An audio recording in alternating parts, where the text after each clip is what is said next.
Today I want to start the first talk on metta. This is a very big subject, and in such a short time I might not be able to cover everything that we should know about metta. In one place, among many other places, Buddha said, "Bhikkhus, if for just the time of a finger snap, a bhikkhu practices a mind of loving kindness, he is called a bhikkhu who is not devoid of jhana, who acts upon the teachings of the teacher,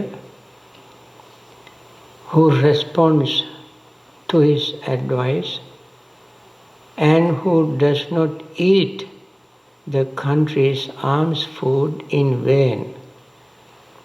How much more then those who cultivate it?" Just imagine how powerful this statement is. If a bhikkhu or bhikkhuni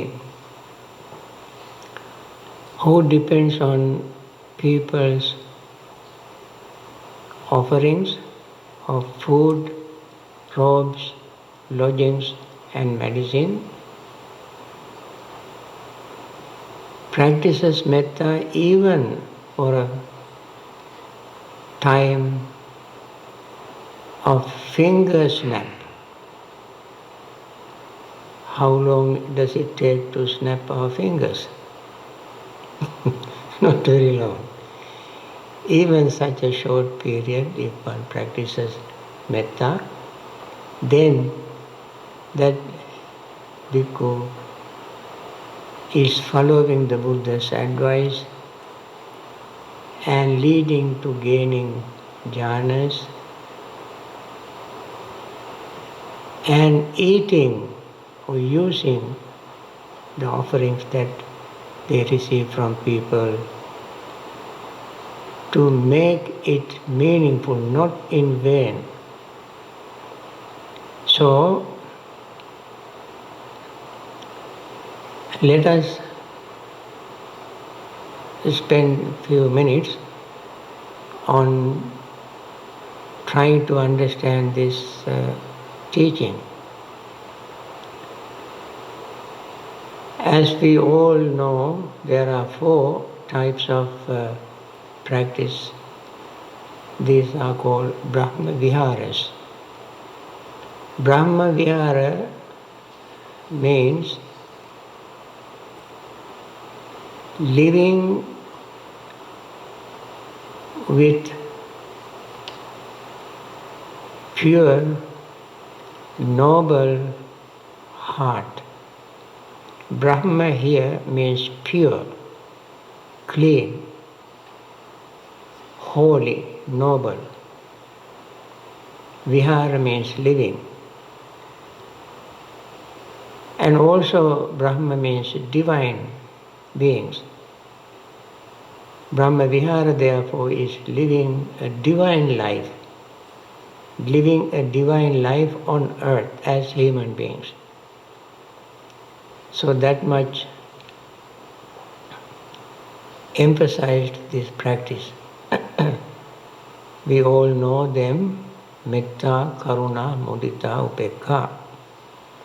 Metta is translated into English as loving kindness. We prefer using loving friendliness because the word metta comes from another Pali root, mitta. Mitta means friends. Mitta's nature is metta. Friend's nature is friendliness. However, we should not take it as very lightly, thinking that if I am friendly with so and so, friendly with my neighbor, friendly with my girlfriend, friendly with my boyfriend, and friendly with so and so, that is not the type of friendliness that this word implies. That is much deeper than this.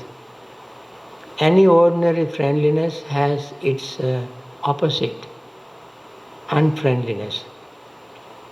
Friendliness, ordinary friendliness,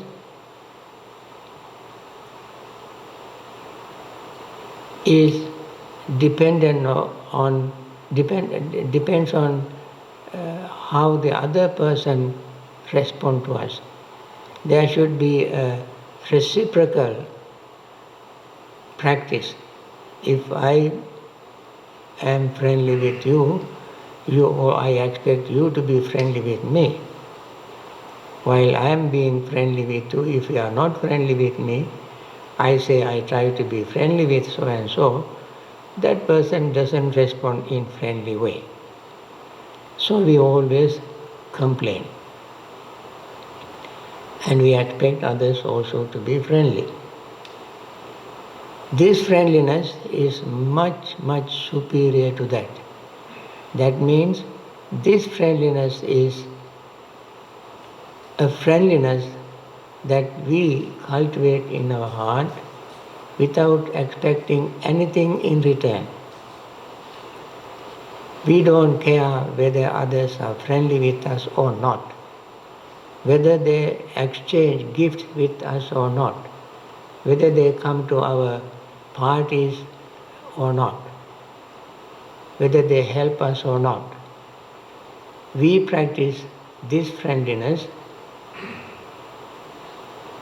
towards all living beings without any exception, any condition we practice. These are called unconditional practice. Friends, there is only one uncondition, that is only Nibbana. Everything else is conditional, not the practice. The practice is not conditional, but the metta itself is mentally created. Whatever is mentally created is subject to change. And this is what we read and study in discourses like in Atthakanagara Sutta, when a man called Dasama went to Venerable Ananda and asked him to tell him one thing that helps somebody to practice to liberate oneself from suffering. Venerable Ananda gave him 11 things instead of one, and each of which is able to make the practitioner attain liberation. One of them is metta. And he said, you practice metta, develop your mind, and then you gain jhanas, as we will see later on. When you practice metta, you gain jhanas, and then you have to think that even this metta practice is conditional, impermanent. So, metta itself is not permanent something, but the practice is unconditional. When we practice, we don't put any conditions. Out of that comes karuna, compassion. Metta is that kind of altruistic friendliness that we practice without expecting anything in return, very deep. And compassion is an outcome of metta practice. That's called karuna. We practice metta towards all living beings without knowing them. We practice karuna towards all living beings knowing that they have suffering. When we see suffering of others, we respond to it without any reservation. We will explain these things later on.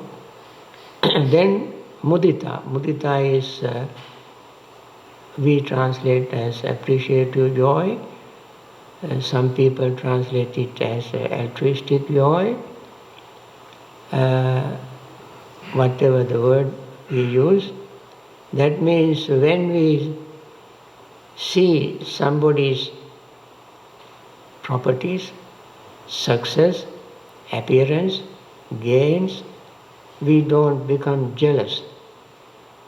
We rather practice appreciative joy. That means we rejoice in that person's success, appearance, and so on.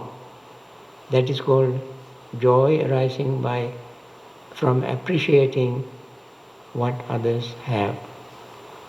And then comes upekkha, equanimity. Equanimity is not indifference. Equanimity means a balanced state of mind. Seeing the reality, seeing the truth, the person becomes very insightful. With the insight, with impartial, balanced state of mind, one would behave. That's called upekkha. There are various types of upekkhas. When we practice mindfulness meditation, we come to a stage where we see all conditioned things are impermanent, unsatisfactory, and selfless. Then arises upekkha,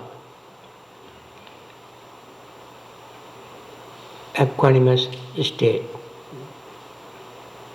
And when everything is going on very smoothly with somebody, we appreciate it, and we also maintain that mental state of equanimity. Metta comes from as a natural development of our heart, we call heart or mental state.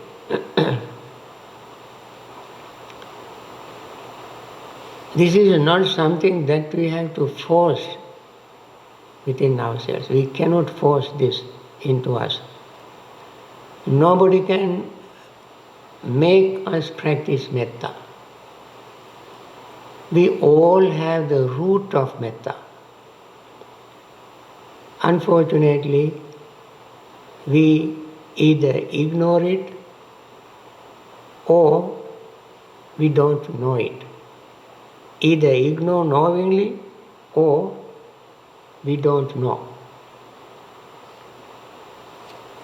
We don't know because we have not been trained from our childhood that we have something called metta, that we must cultivate it, and we just, because of our education, conditioning, background,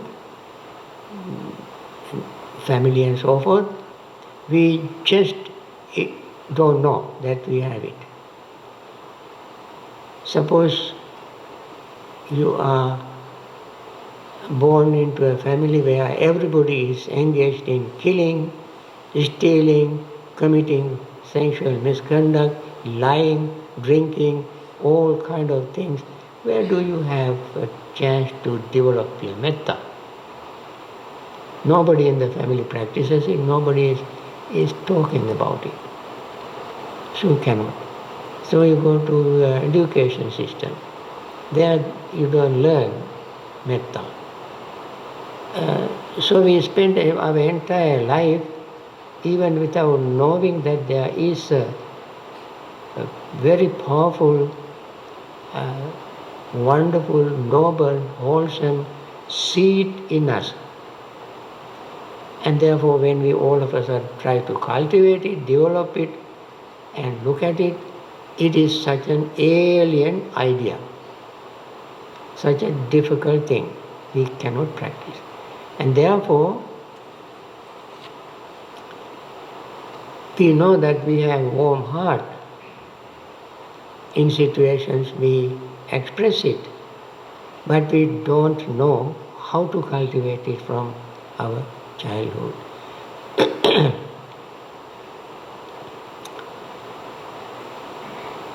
But all these four qualities we can find in a good mother. When we say good mother, she has a wish to have a child. The moment she comes to know that she is pregnant, from that moment onward, she does not know what kind of baby she is going to deliver. All she knows is that there is an embryo growing in a womb. That much she knows. Of course, these days there are various ways of knowing how this embryo is behaving, what sort of baby you are going to deliver, and so forth. But these are all external information you get. But within yourself, in spite of all these things, you really don't know what sort of baby you are going to deliver. And yet, you protect it. You do anything to protect this embryo, not knowing the quality of the baby, how intelligent the baby would be, how kind the baby would be, how healthy the baby would be. You don't know whether the baby is going to be grateful to you or not. You just don't know.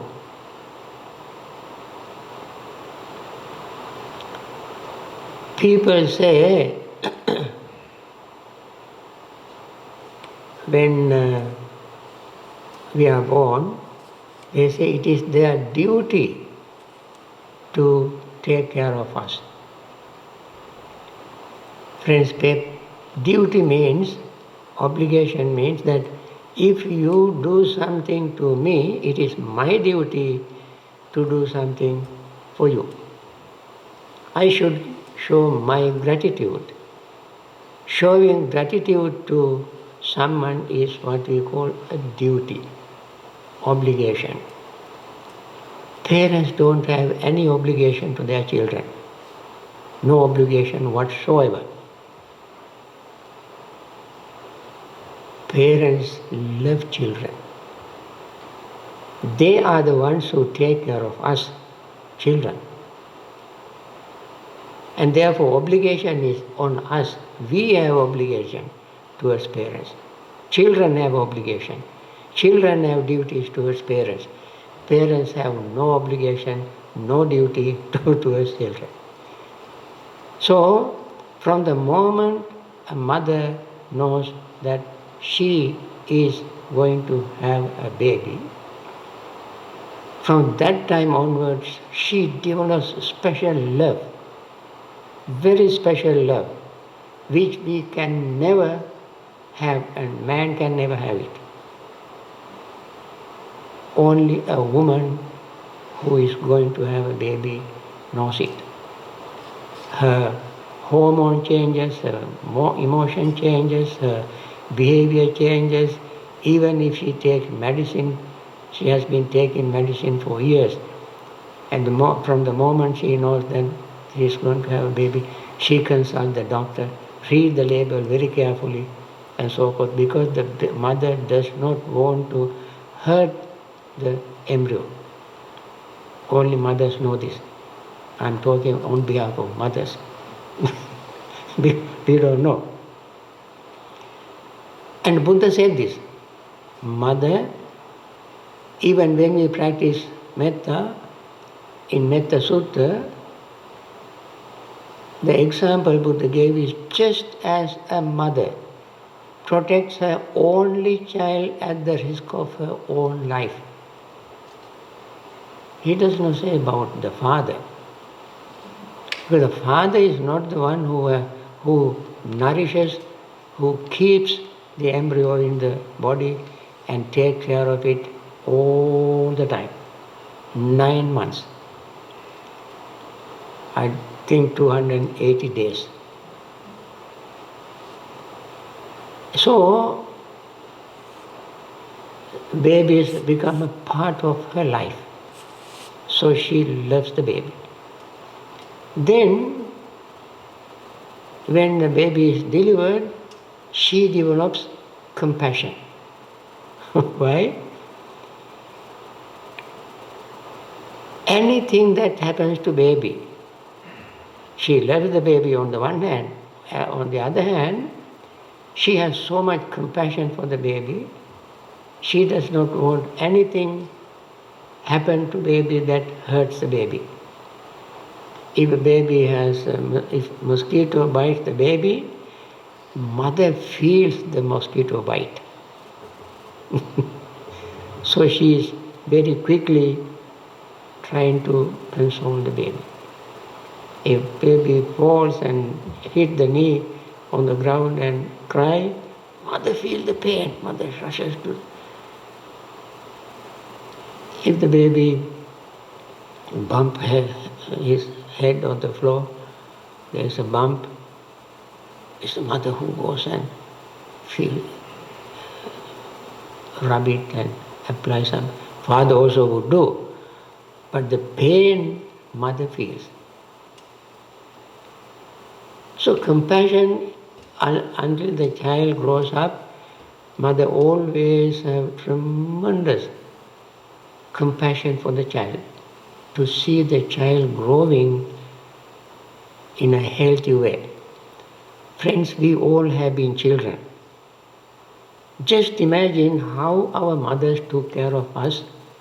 Sometimes they might have been rough.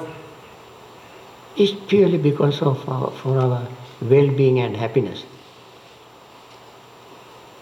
So they always wanted us to grow in a healthy way, as a good persons, responsible people, without any sickness and so forth. Always they wish our well-being and happiness. This is her compassion. When we grow up, go to school, and mother takes the child to school or put on the bus and so forth, and see us growing, children growing,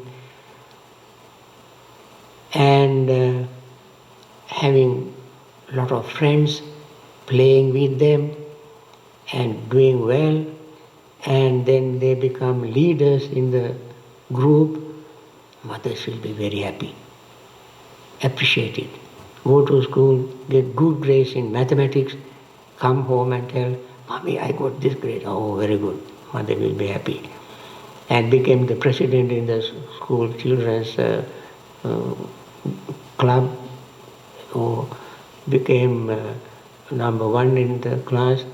Mother will be very happy. Or find suitable friends, good sport, is playing very well, mother will be very happy. Every step the child, every progress the child shows, mother appreciates it.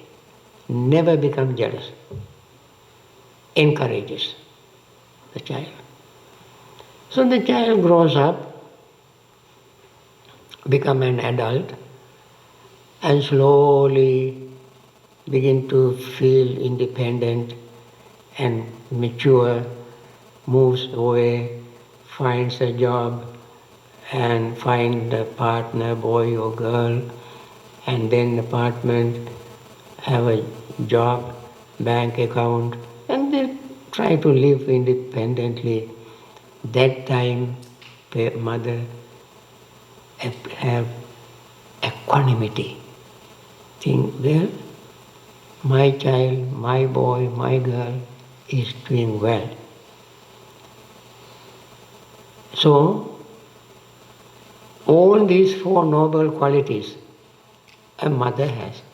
Only one person who can practice all of them. So, this is just an example to illustrate how these four qualities we can practice them. All of us practice these four qualities.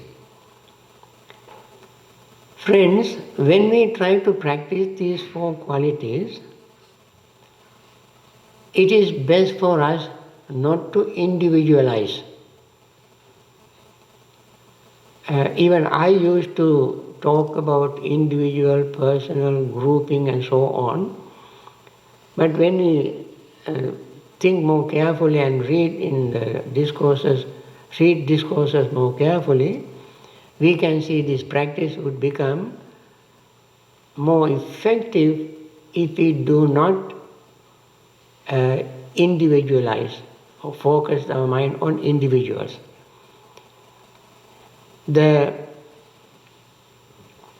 Our metta is our child.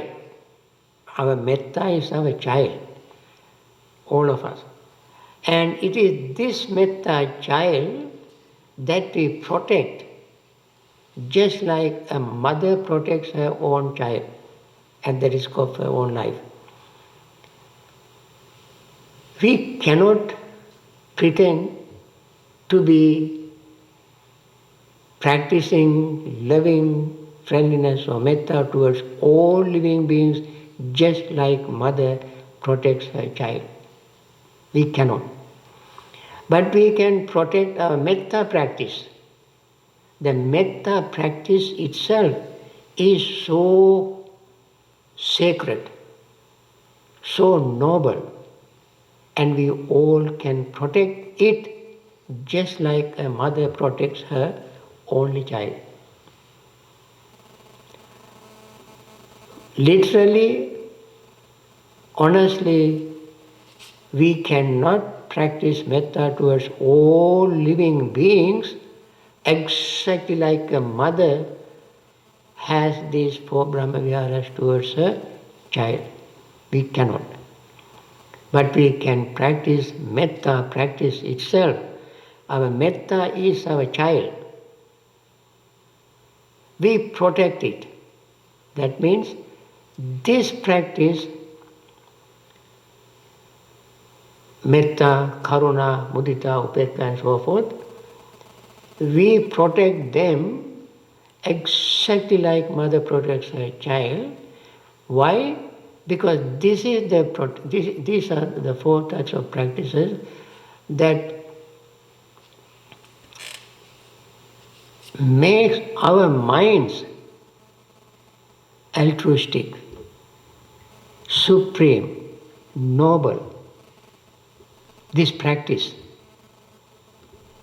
And therefore, when we practice this, we cluster all living beings together as unit.